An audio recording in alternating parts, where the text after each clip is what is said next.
कालच आपल्या झुगाव ग्रामस्थ मंडळाची जी बैठक झाली त्याच्यात मोठ्या मताधिक्यानं आपलाच एक कार्यकर्ता अध्यक्ष या पदावरती बसलेला आहे, धारण केलेलं पद धारण केलेलं आहे असा आपला संजय भोईर. मी आदरणीय दादा यांना विनंती करतो, गणेशजी नाईक साहेबांना विनंती करेन की संजय भोईर यांचा यथोचित सन्मान आणि सत्कार त्यांनी करायचा आहे.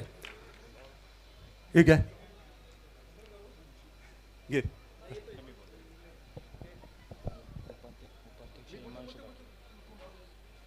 चला, संजय भोईर साहेबांचा सन्मान या मंचावर केला जातोय, कारण की या स्पर्धेचा गेली 16 पर्व झाल्यात आणि पडद्यामागचे हिरो, पडद्यामागे जे व्यक्तिमत्व असतात, आज जोगावसाठी ग्रामस्थ मंडळाचे अध्यक्ष म्हणून त्यांचा एक नवनिर्वाचित नियुक्ती झाली.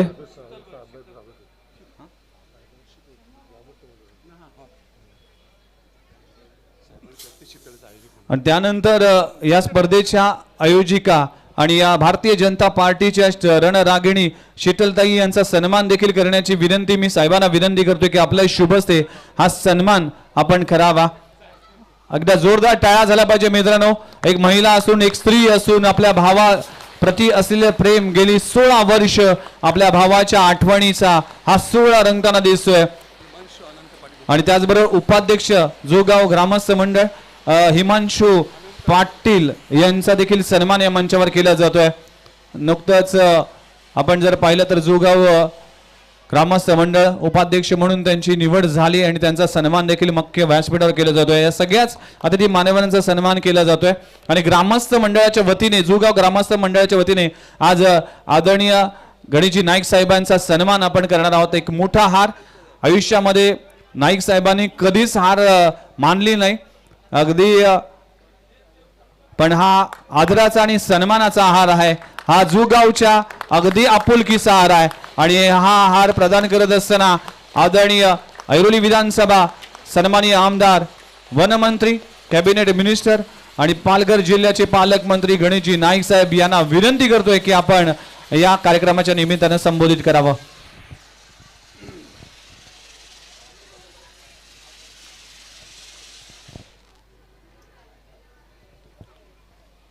छत्रपती शिवाजी महाराज की जय.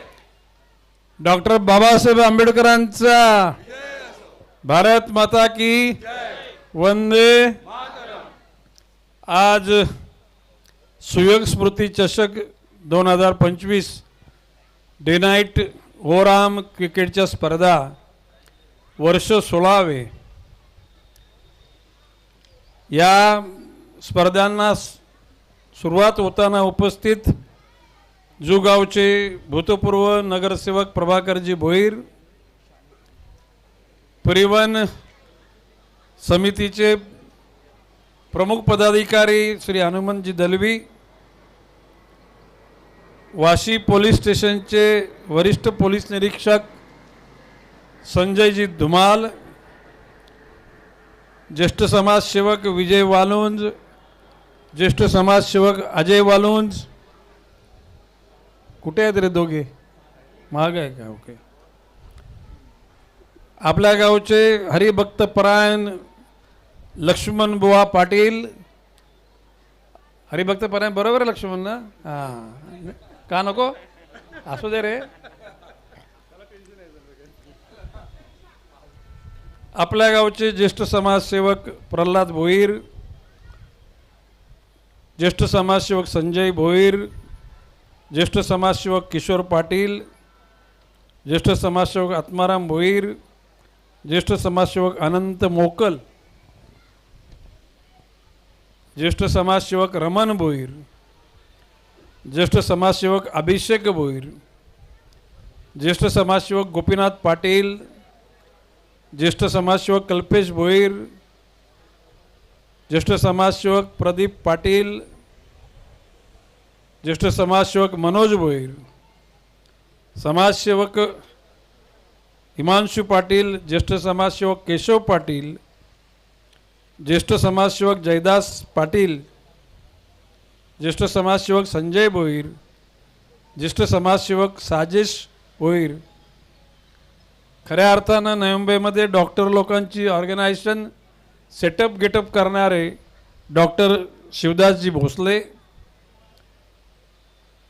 समाजसेवक रामचंद्र पाटील, समाजसेवक हेमंत भोईर, समाजसेवक राजन पाटील, समाजसेवक सुखदेव भोईर, समाजसेवक प्रवीण पाटील, समाजसेवक रोहिदास भगत, समाजसेवक रामचंद्र पाटील आज आपल्या नवी मुंबईमध्ये निवेदिकाचं काम करणारे, म्हणजे त्याला अँकर म्हटलं जातं, ते श्री विघ्नेश मडवी, समालोचक संतोष म्हात्रे, उमेश म्हात्रे आणि सर्वार्थानं अतिशय धडाडीनं या स्पर्धेला अंजाम देणाऱ्या कुमारी शीतल भोईर, त्यांचे सर्व सहकारी या मैदानावर उपस्थित. आता या क्षणाला सारसोले गाव आणि बोनकोडे गाव या दोन्ही गावचे पहिल्या क्रिकेट मॅचचे खेळाडू आणि जमलेल्या बंधू भगिनींनो, शीतल भोईरचा उत्साह किती आहे विघ्नेश. मी मंत्रिपदाची शपथ घेतली आणि शीतल इथून गाडी काढली आणि समृद्धी मार्गाने शीतल भोईर नागपूरला पोचली. हां, आणि मी विचारलं का रे तुम्ही, तर बोलतो आम्ही तिघेजण आणि शीतलने पण त्याच राऊंडमध्ये ड्रायव्हिंग केली समृद्धी महामार्गामध्ये. म्हणजे माणसाच्या मनामध्ये उत्साह कसा असतो खरं म्हणजे समृद्धी मार्ग तसा म्हणजे सेफ नाही आहे, तसा तो डेंजर आहे. परंतु शीतलला एकूणच मी मंत्री झालो तर तिला इतका आनंद का मी 2 दिवसात परत येणार होतो मी नवी मुंबईत, पण तिला तिथे गुच्छ देण्याकरता तिथे येण्याचा तिला मोह आवरता नाही आला. मगाशी सांगितलं की भल्या भल्याना आपल्या आप्तस्वकीयांच्या आठवणी स्मरणात ठेवण्याची इच्छा असूनसुद्धा जमत नाही. परंतु शीतलनं सातत्यानं 16 वर्ष आपला कैलासवासी भाऊ सुयोगची आठवण मनात राहावी म्हणून इतक्या मोठ्या प्रमाणात भव्य दिव्य सामन्याचं आयोजन केलेलं आहे. हे तर बघायला गेलं तरी हे सगळे फ्लडलाईट वगैरे नॉर्मल स्टेडियममध्ये वाटतात ना, म्हणजे D Y Patil Wankhede stadium, Chepauk stadium. तर अशा आत्मविश्वासानं पावलवाट करणारी चालणारी शीतल निश्चितपणे प्रशंसेला पात्र आहे, शाबासकीला पात्र आहे. शेवटी जीवनामध्ये मोठेपणा सगळ्यांना मिळतो, पण मोठेपणा तो मिरवण्यासाठी नसतो, तो मोठेपणा जनसामान्यांच्या दुःखाला सुखामध्ये रूपांतर करण्यासाठी त्याचा वापर व्हायला पाहिजे. मी नेहमीच म्हणतो की जगाच्या पाठीवर 3 शक्ती आहेत, मनी पॉवर, मसल पॉवर आणि चेअर पॉवर.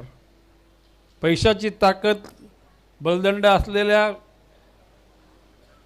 मॅन पॉवर म्हणजे मानवी शक्तीची ताकद आणि खुर्चीची ताकद, या ताकदी आहेत. परंतु त्याचा वापर सकारात्मक आणि विचारपूर्वक केला तर त्या ताकदीला समाज ॲडमायर करतो, म्हणजे मान्यता देतो. परंतु त्याच्यामध्ये अहंकाराची भाषा, उग्र भाषा आली की लोक तोंडावर नाही बोलत, पाठीमागे हा माणूस नालायकच आहे, याला बोलण्याची पद्धत नाही, वागण्याची पद्धत नाही, कुणालासुद्धा अपमानित करतो, कोणालासुद्धा खेचकून बोलतो ना, काय खेचकला.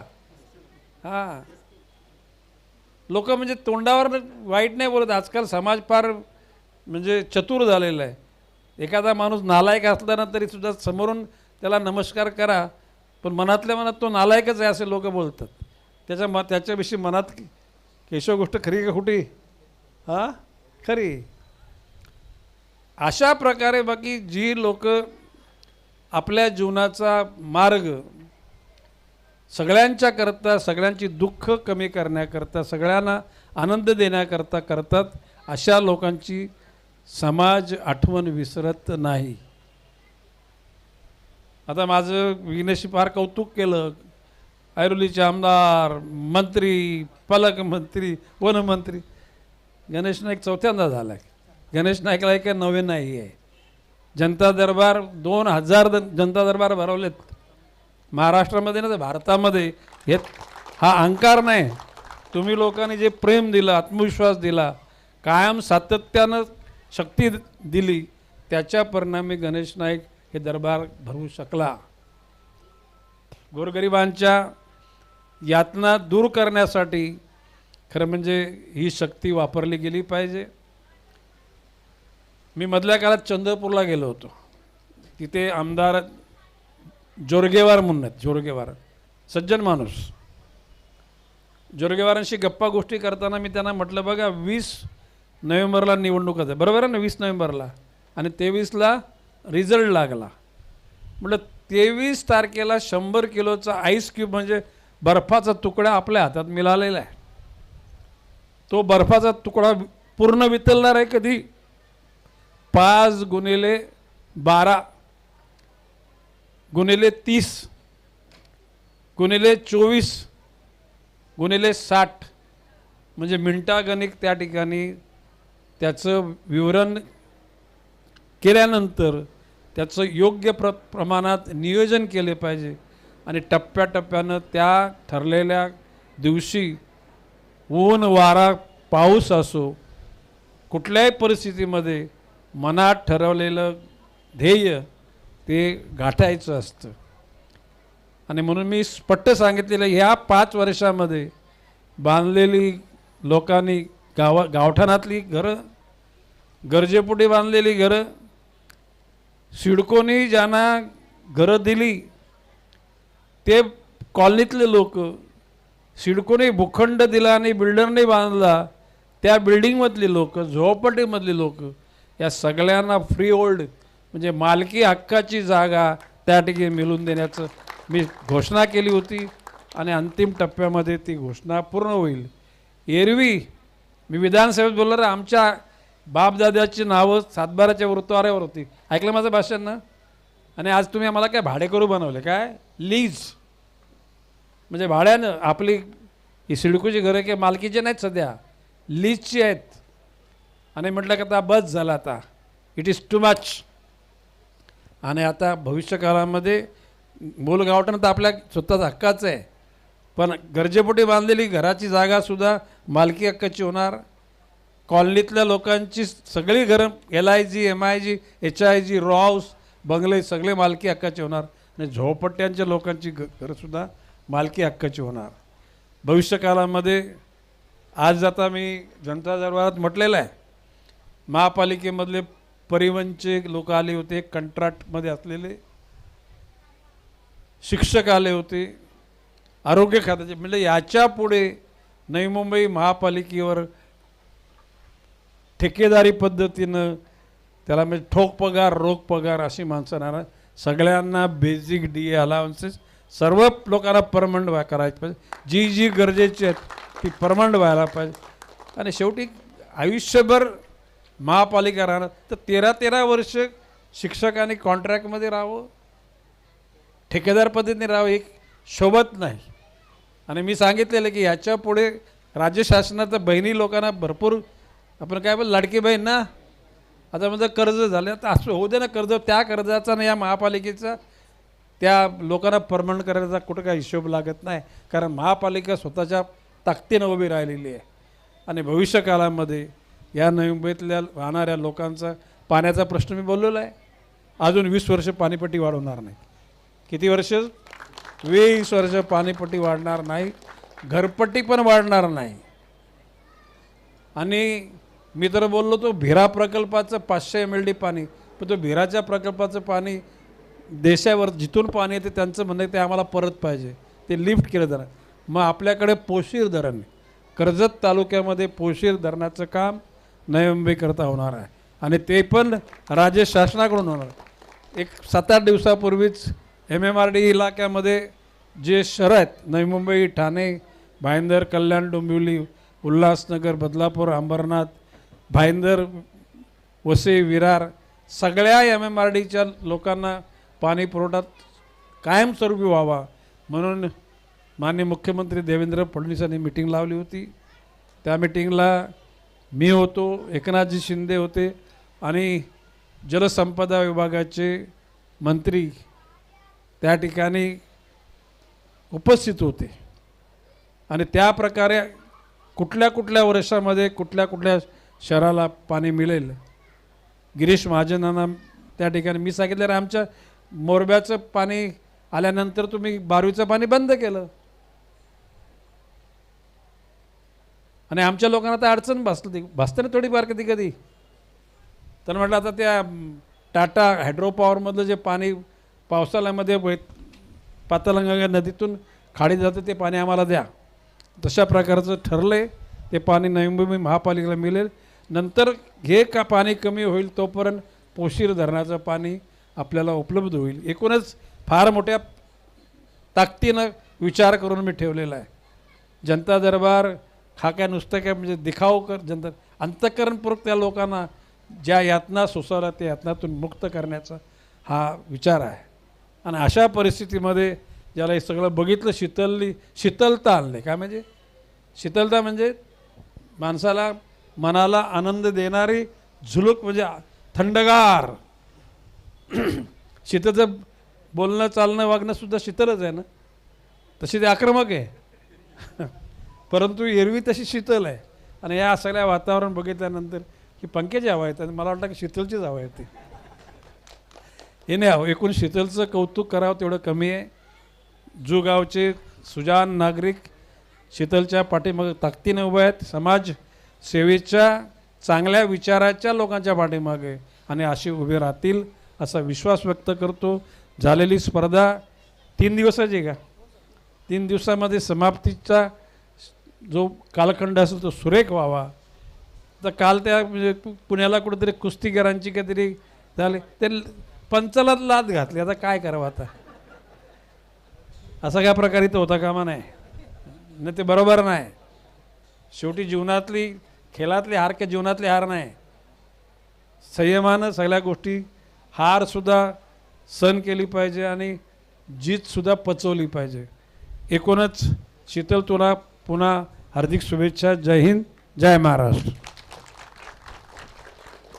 थँक्यू व्हेरी मच साहेब. आपलं मौल्यवान आपलं मार्गदर्शन या स्पर्धेच्या निमित्तानं लाभलं त्याबद्दल आभार मानतोय.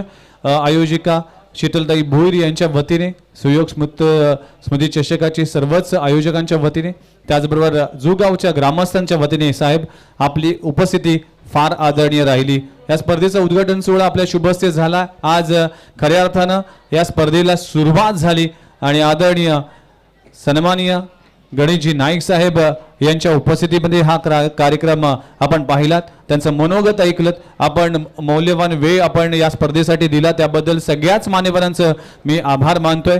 नवी मुंबईचे शिल्पकार आदरणीय लोकनेते ऐरोली विधानसभा आमदार आदरणीय वनमंत्री कॅबिनेट मिनिस्टर पालघर जिल्ह्याचे पालकमंत्री गणेशजी नाईक साहेब यांच्या उपस्थितीमध्ये हा उद्घाटन सोहळा संपन्न होत असताना आपण पाहिला. दोन्ही संघाला शुभेच्छा देत असताना आपण जर पाहिलं तर आज टीम बोनखोडी पार्थ 11 बोनखोडी संघ स्वप्नील नाईक यांचा संघ देखील आहे आणि ते देखील उपस्थित आहेत. माजिद बलोच त्याचबरोबर आपण जर पाहिलं तर सगळ्याच मंडळीच्या माध्यमातून शुभेच्छा देत असताना एक फोटो सेशन केला जातोय की आपल्याच गावातील हा संघ आहे.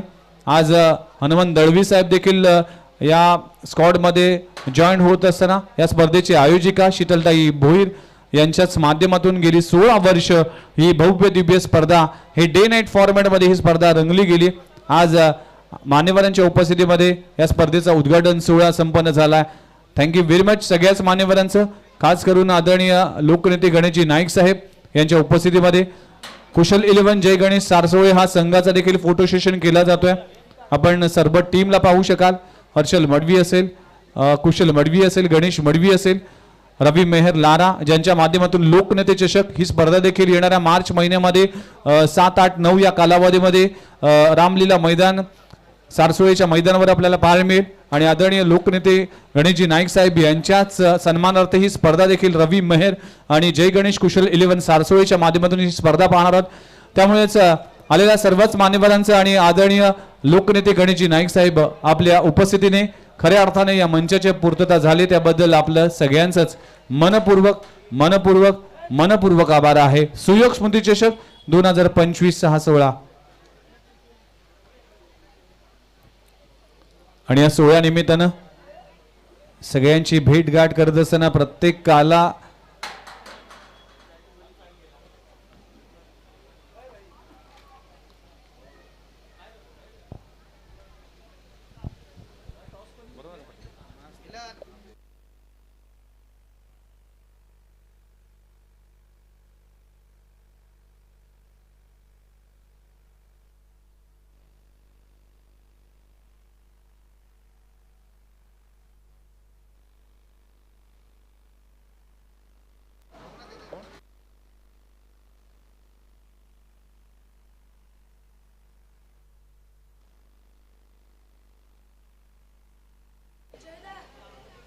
चला सारसोळी टीम लगेचच मैदानाचा ताबा घ्या आणि मॅचला सुरुवात करा. अंपायर प्लीज पोझिशन घ्या.